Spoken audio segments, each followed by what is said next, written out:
Thomas Aquinas's proofs. The 5 proofs asserted by Thomas Aquinas in the 13th century don't prove anything, and are easily, though I hesitate to say so given his eminence, exposed as vacuous. The first 3 are just different ways of saying the same thing, and they can be considered together. All involve an infinite regress. The answer to a question raises a prior question, and so on ad infinitum. 1. The unmoved mover. Nothing moves without a prior mover. This leads us to a regress from which the only escape is God. Something had to make the first move, and that something we call God. 2. The uncaused cause. Nothing is caused by itself. Every effect has a prior cause, and again we are pushed back into regress. This has to be terminated by a first cause, which we call God. 3. The cosmological argument.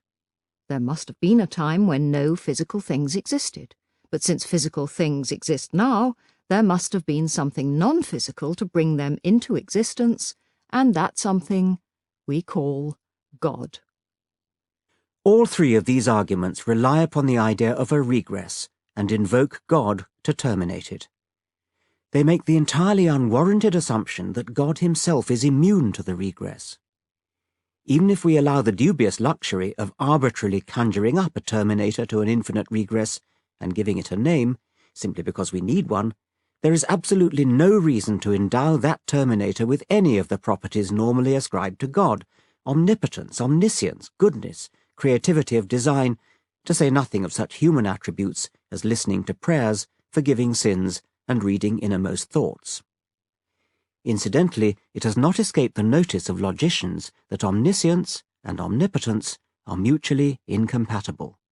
If God is omniscient, he must already know how he is going to intervene to change the course of history using his omnipotence.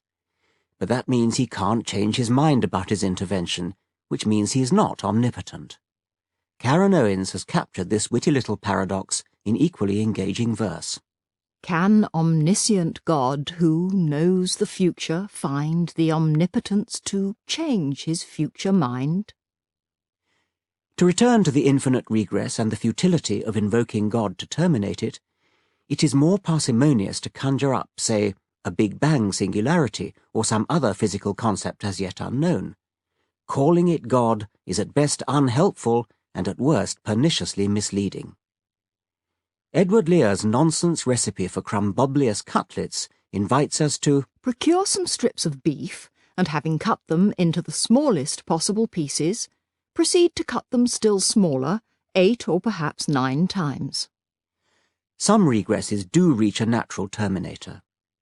Scientists used to wonder what would happen if you could dissect, say, gold into the smallest possible pieces. Why shouldn't you cut one of those pieces in half and produce an even smaller smidgen of gold? The regress in this case is decisively terminated by the atom. The smallest possible piece of gold is a nucleus consisting of exactly 79 protons and a slightly larger number of neutrons, attended by a swarm of 79 electrons. If you cut gold any further than the level of the single atom, whatever else you get, it is not gold. The atom provides a natural terminator to the crumboblious cutlets type of regress. It is by no means clear that God provides a natural terminator to the regresses of Aquinas. That's putting it mildly, as we shall see later. Let's move on down Aquinas's list. 4. The argument from degree. We notice that things in the world differ. There are degrees of, say, goodness or perfection. But we judge these degrees only by comparison with a maximum. Humans can be both good and bad, so the maximum goodness cannot rest in us. Therefore, there must be some other maximum to set the standard for perfection, and we call that maximum God. That's an argument. You might as well say people vary in smelliness, but we can make the comparison only by reference to a perfect maximum of conceivable smelliness. Therefore, there must exist a preeminently peerless stinker, and we call him God. Or substitute any dimension of comparison you like, and derive an equally fatuous conclusion. 5. The teleological argument, or argument from design. Things in the world, especially living things, look as though they have been designed. Nothing we know looks designed unless it is designed. Therefore, there must have been a designer, and we call him God. Aquinas himself used the analogy of an arrow moving towards a target, but a modern heat-seeking anti-aircraft missile would have suited his purpose better.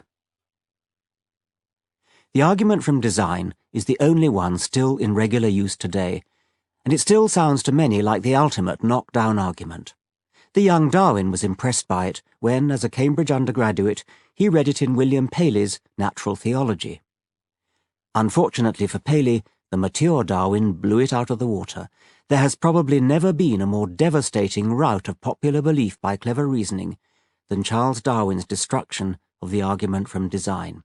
It was so unexpected. Thanks to Darwin, it is no longer true to say that nothing that we know looks designed unless it is designed. Evolution by natural selection produces an excellent simulacrum of design, mounting prodigious heights of complexity and elegance. And among these eminents of pseudo-design are nervous systems which, among their more modest accomplishments, manifest goal-seeking behavior that, even in a tiny insect, resembles a sophisticated heat-seeking missile more than a simple arrow on target. I shall return to the argument from design in Chapter 4.